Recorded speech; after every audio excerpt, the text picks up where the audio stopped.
Man, it's alive in here tonight, and it ought to be, because tonight marks our 100th episode of Huckabee on TBN.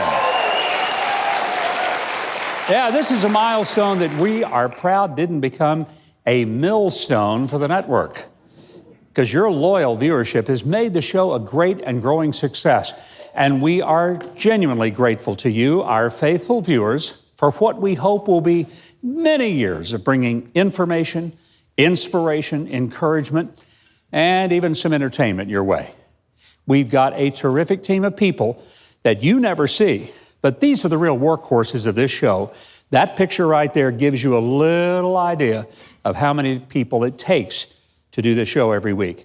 And with 100 episodes, we've already lasted almost 2 years longer than many of the Democrats who were running for president, but already flamed out 6 months before the Iowa caucuses even started.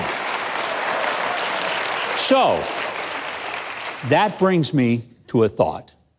Why is it that most of the people running for president are currently employed by the taxpayers to do a job that they don't show up for anymore, but they're still paid their full salary, health care benefits, vacation and staffing, courtesy of suckers like you and me?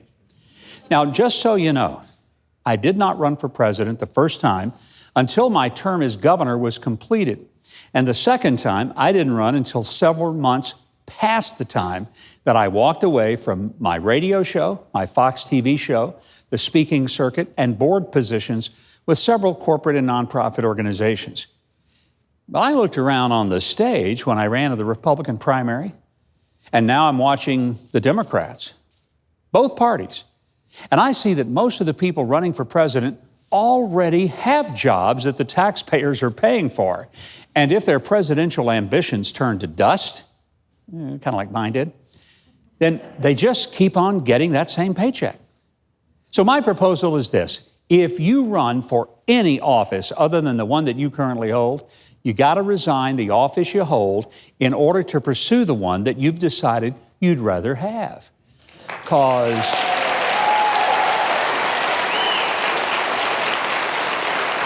I mean, if you aren't confident enough that you're going to win and you're unwilling to step away from taxpayer-funded security, then you shouldn't run at all. You see, it didn't seem right to me that I stood on the stage, having given up every dime of income I had, living off my own personal savings while being surrounded by candidates whose salary and benefits I was also having to pay for as a taxpayer. I mean, let's face it, most of us have never had a job where we didn't have to show up for work, but still got paid. And certainly, we've never had a job where we could spend almost all of our employer's time out looking for a different job. Most of the candidates don't show up at their jobs as members of Congress, senators, governors, or mayors, yet we still pay their salaries and pay their generous health plans and even contributions to their retirement. And if they lose, no problem. They still have the office they ran for in the first place to fall back on.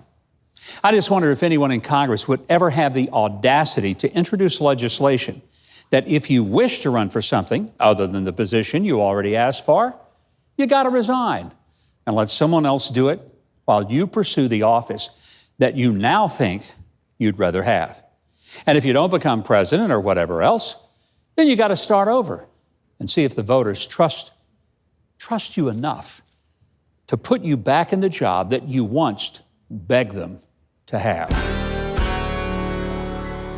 Thanks so much for watching, and I hope you enjoyed that video. If you did, be sure to leave a like, then subscribe, and hit the notification bell below. Now, if you didn't like it, you ought to find a Ben Shapiro video to detox you with more facts.